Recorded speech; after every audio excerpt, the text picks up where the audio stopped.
Lo que vas a ver es muy importante, así que préstale mucha atención. Mira el clip, por favor.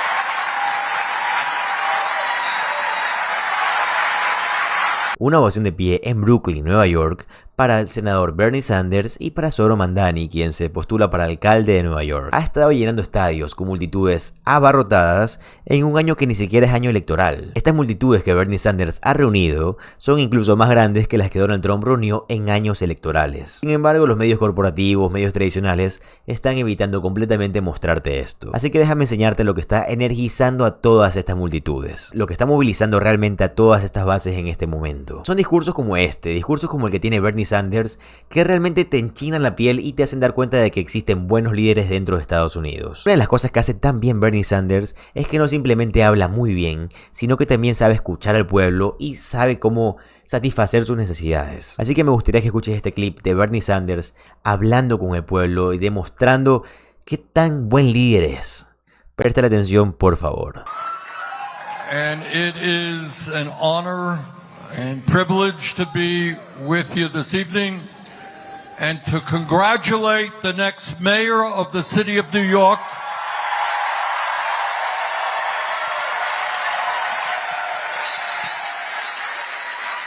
on an extraordinary campaign. This guy started at 2% in the polls, and he blew away the opposition. And what was most extraordinary about his primary campaign and the campaign he is running right now is his campaign is not ugly 30-second TV ads. It is a grassroots movement, which you have been part of. I don't know, Zohran, if it's a world record or not, but having 50,000 volunteers in a mayor's election, pretty good to me.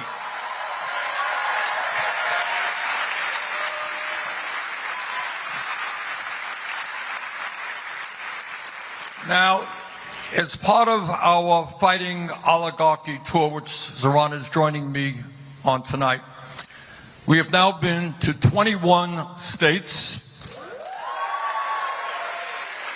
We have done 35 events for over 300,000 people from Maine to California.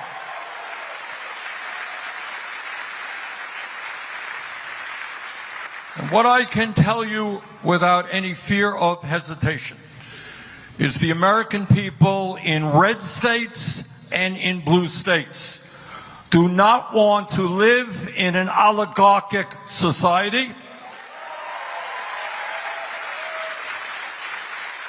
They do not want to live in an authoritarian society.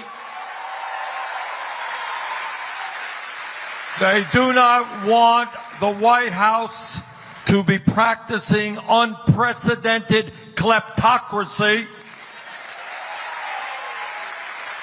And they sure as hell do not want to see a continuation of the oligarchs' war against the working class of this country.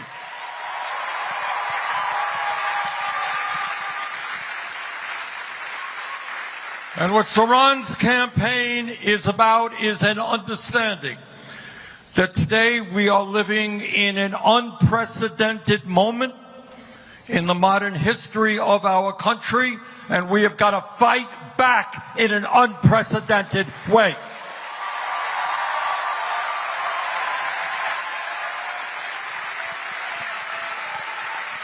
So let me say a few words.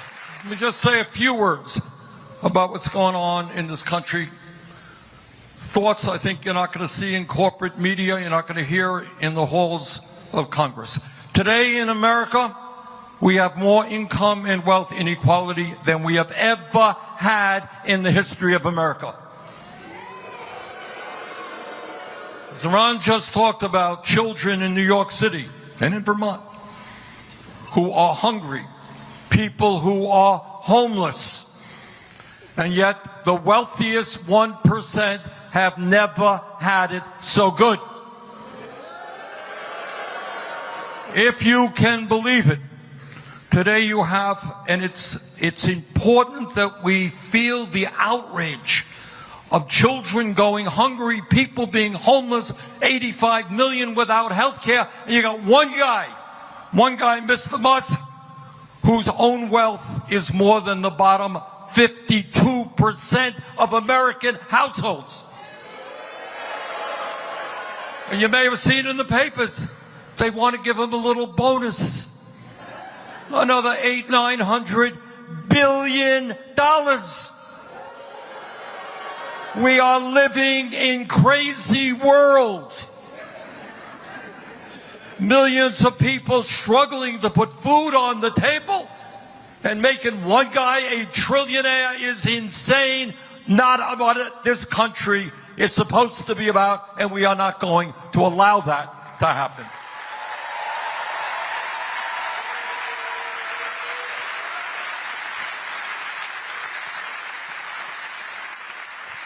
But it's not only income and wealth inequality. Today you have more concentration of ownership in America in every major sector: financial services, transportation, agriculture, media. You got a handful of giant corporations that determine what is produced, how workers are treated, and what you pay for those products. But it's not just income and wealth inequality. It is not just a small number of people controlling our economy. You have 6 major media conglomerates that control in this country what 90% of our people see, hear, and read.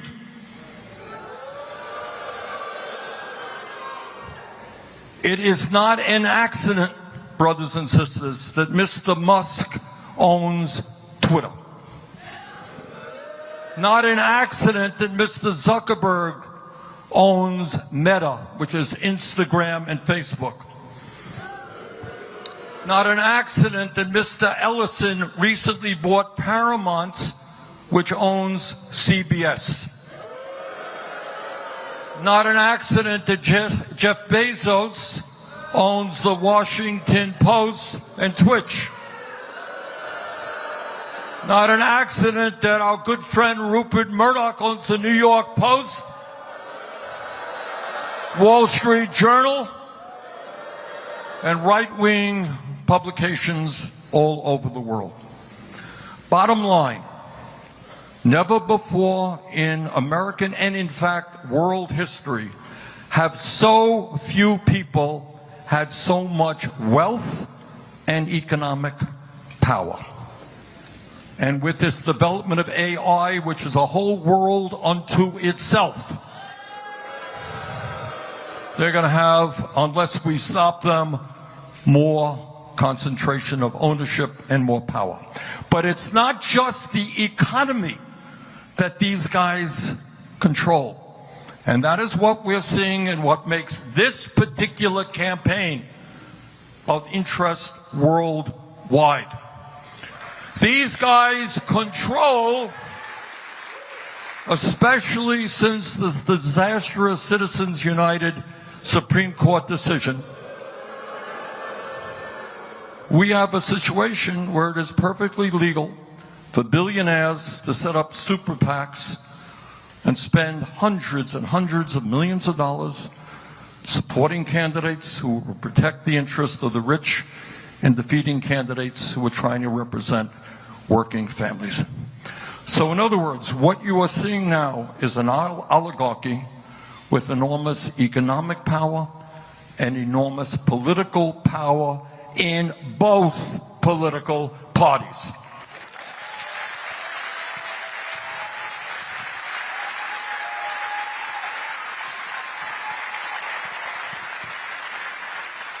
And what this campaign is about, and why it is so enormously important, is it a test case? It is a test case of whether or not democracy is still able to prevail.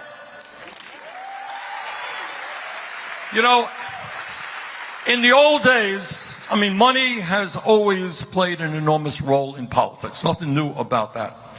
But in the old days, they kind of kept it secret.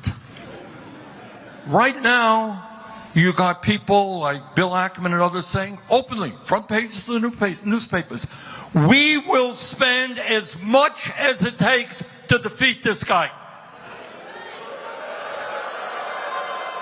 You have the President of the United States working to make it harder for him to get elected. So what are these people, these oligarchs, afraid of?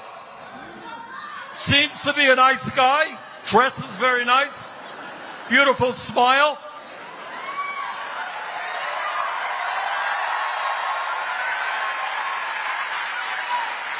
Unlike me, he's a pleasant guy. What the hell are they afraid of? And what they are afraid of, brothers and sisters, is not only the question of bringing justice to New York City. You know what they're afraid of? They're afraid of Mr. Mamdani becoming an example to what can happen all over this country.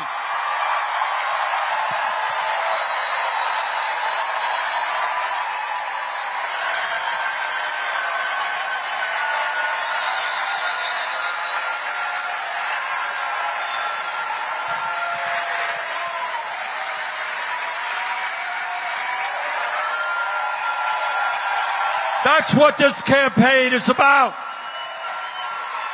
They are scared to death. If 50 or 70,000 people in New York City can get involved in the political process, that means that millions of people coast to coast can get involved and elect progressive leaders. That's what this campaign is about.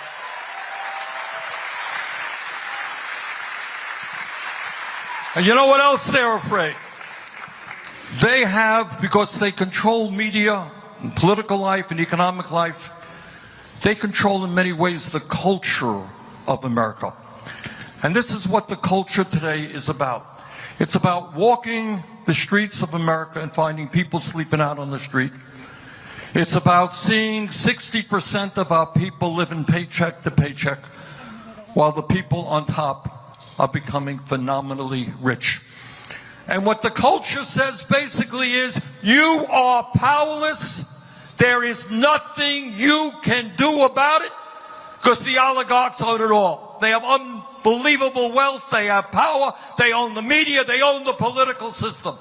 You are powerless. And what we are here tonight to say is, to hell with you. We're going to take you on. We're going to defeat you.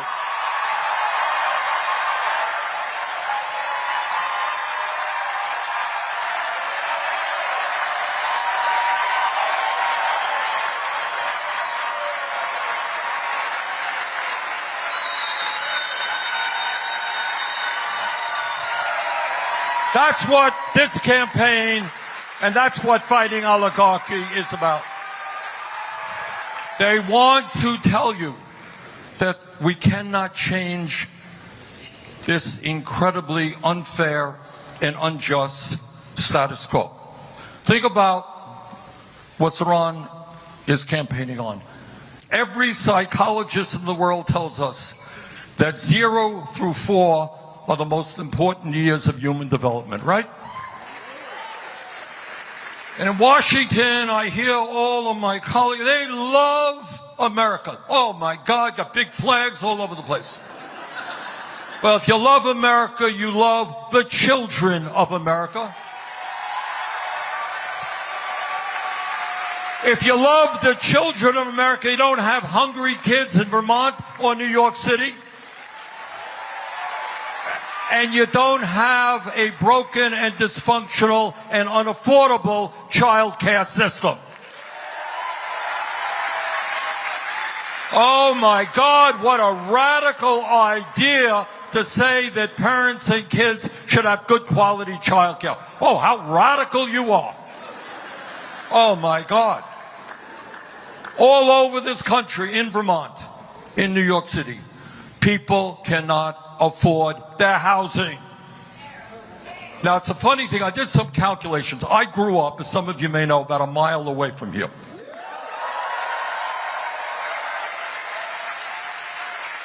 And I grew up in a family that did not have a lot of money, and we lived in a rent-controlled apartment. So my dad never made any money, but we were able to live with an element of security. And I did some calculations based on my dad's income. We were spending back then, Zoran, about 18% of our family's income on housing. 18%. Okay?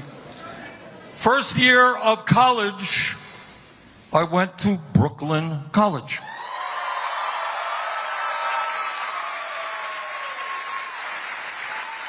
If my memory is correct, and my brother graduated from Brooklyn College before me. And when he graduated, do you know what tuition was in Brooklyn College? It was zero. It was zero in state colleges in Vermont. It was zero at the University of California. It was zero in many great public colleges and universities. What a radical idea. You want to make college affordable. Unheard of. We only had it 70 years ago.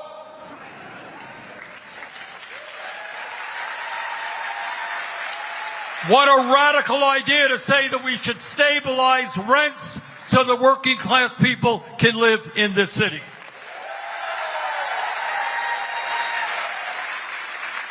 What a radical idea to say that working class families should be able to go into a grocery store in an area where there are food deserts and be able to afford decent quality food for their children. Oh man, what a radical guy he is. What's the point? The point is you've been sold a bill of goods. You have been told that this is the best America can be. You've been told that it's okay for a few to have unbelievable wealth while 60% struggle to put food on the table and pay their rent. You've been told that it's okay that we got kids all over this country who give up the dream of a higher education because they can't afford it and don't want to go deeply into debt. You've been told that it is okay for working class parents to have to spend 30-40% of their limited incomes on child care. That's what you've been told. Well, what Zoran is telling you and what I am telling you tonight, that is a crock of dash.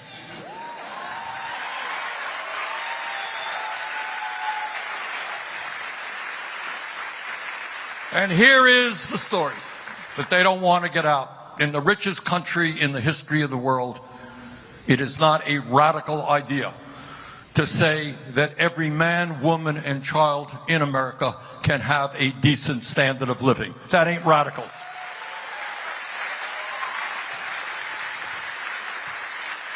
It's not radical to say that we can have a vibrant democracy by getting rid of Citizens United and moving to public funding of elections.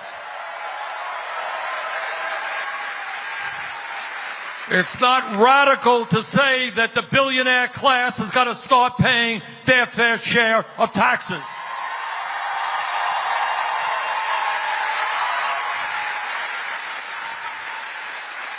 It is not radical to say that health care is a human right, not a privilege.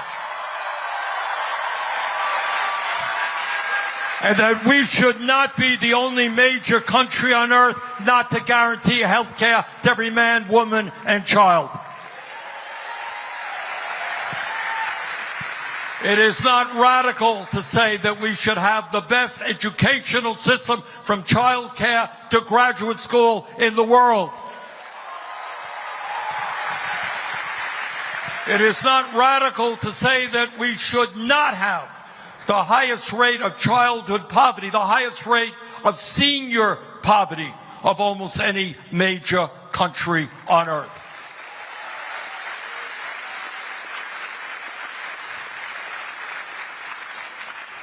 And by the way, It is not radical to say that we should have a foreign policy based on humanity and based on justice.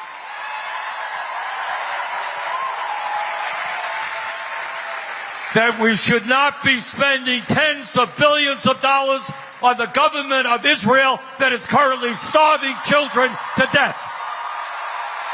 That is not radical.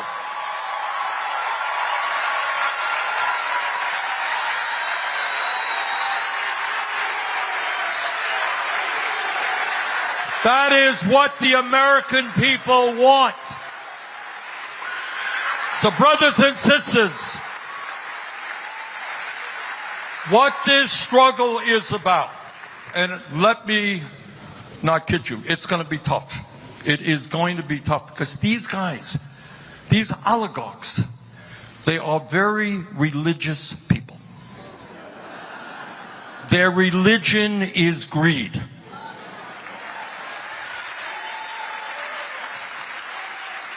You would think that if you had a couple of $1 billion, it might be enough.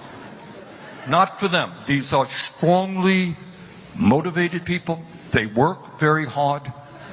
They want more and more and more, and they don't care whom they destroy in the process.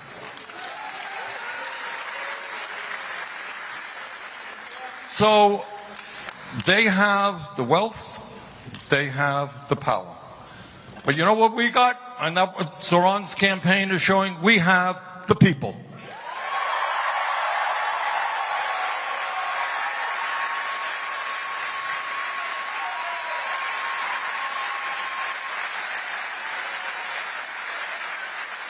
And the whole world, after Zoran is elected, the whole world, all the oligarchs are going to come down hard on him. Believe me, they will. Media will come down hard on him. So he's going to have to figure out a new way to govern. And you are going to be an integral part of that governing.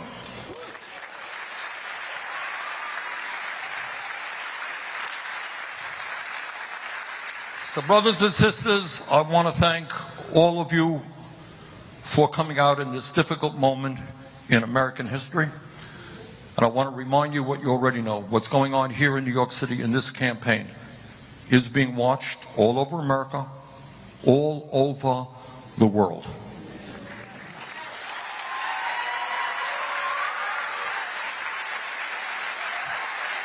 So the struggle we are engaged in is not just for us. It's not just for our kids. It is for the future of this planet. It's for the future of democracy. This is a fight we cannot and will not lose. Thank you very much.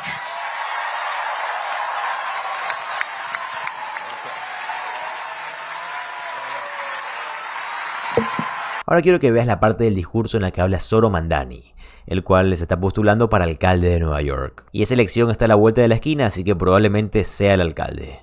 Miren el clip, por favor. And in the same year that Ronald Reagan won, not just the presidency, but the state of Vermont, Bernie was in his 30s, a Democratic socialist, running against someone who had been powerful and well known for years, an opponent who struggled to pronounce his last name. There are some parallels. And Bernie won that race by 10 votes. And then he won again, and he won again, and he won again. And the motto of not just Bernie's campaign, but governance, was Burlington is not for sale. And it is a motto that drove the work that he did when he fought back against corporate greed to transform the Lake Champlain waterfront not simply into testaments to profit, but instead a living, breathing testament to what is possible for investing in working people. When he fought for affordable housing, when he took on a broken property tax system, when he continued to show what it looked like for city government to understand dignity as its responsibility. That is how Bernie fought. And we know that in that motto of Burlington is not for sale, we see echoes in our own struggle today, where we have to say that New York City is not for sale.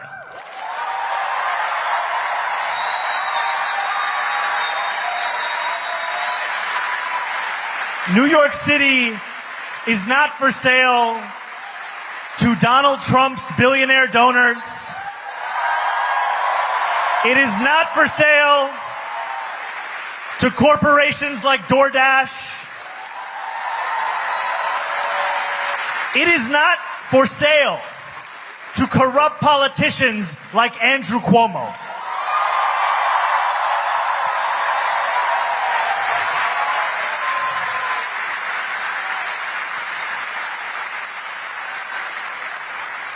And Bernie has continued to lead in this movement, going from Burlington is not for sale to fighting back against oligarchy coast to coast in this country.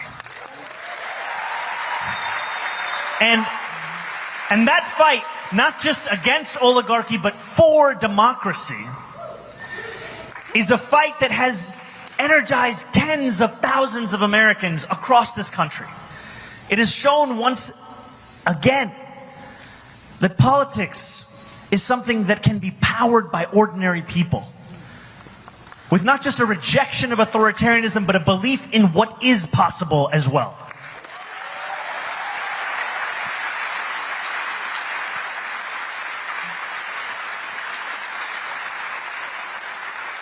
And we know that that oligarchy has an impact right here in New York City. We know it does because when Donald Trump ushered through his so-called Big Beautiful Bill, he did so ushering through the greatest wealth transfer in American politics. His legislation will throw millions of New Yorkers off of their health care. For a man who campaigned on cheaper grocery prices, it will cut SNAP benefits for the hungriest among us. And all of this to give more money to those who already have more than they know what to do with. That is the fight that we are seeing taking place here. The interconnectedness of an attack on working people, all to enrich those same billionaire donors that gave us Donald Trump's second term. That is the fight that unites us across this country in this moment. A fight where we make clear that this is a city where we will choose our own mayor.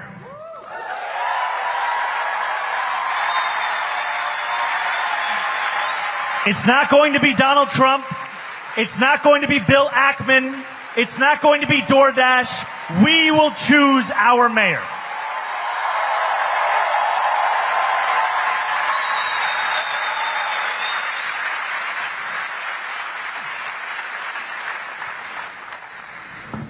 And we know that this fight is not an easy one. It was not an easy fight for Bernie when he led Burlington. It was a fight that took every single thing, every single day. But are you committed to continue this fight? I need to know, are you committed to continue this fight? Because I want to be clear. We are not just here together with the message to come out and vote in November, though that is critically important. We will continue to organize beyond the election. We will continue to organize because we have an agenda to win. The promises we have made are promises we must keep. And so together we will freeze the, make buses fast and deliver universal. We will freeze the, make buses fast and deliver universal. We will do these things and we will do them together.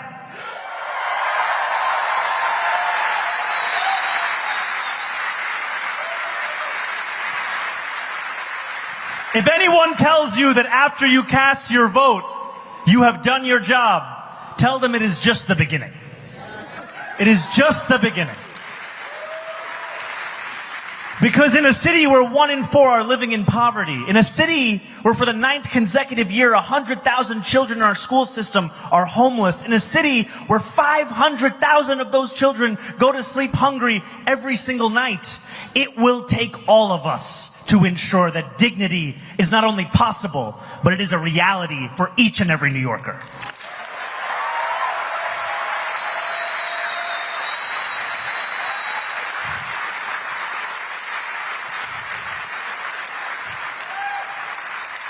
And one of the many things that we love about Bernie is you could go to any year that he has been in politics and you will find him saying the same thing.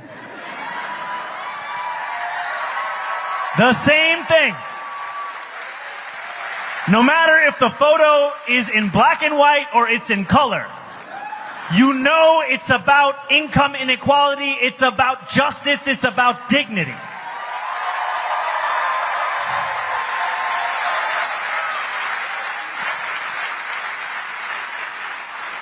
But today, Bernie said something to me that no man is an island.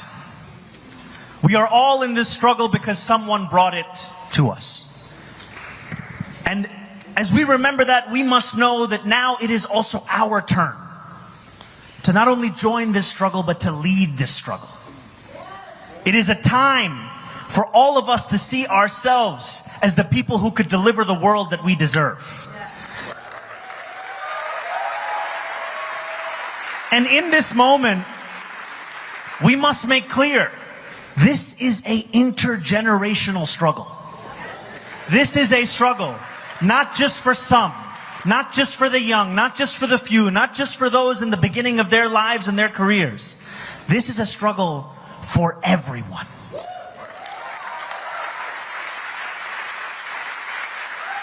It is a struggle for everyone because it is about everyone. We talk about our vision. It is a vision of universality. It is not one where we ask you your name, where we ask you where you were born, where we ask you your religion, where we ask you your status. We simply ask you to join us. That is our question.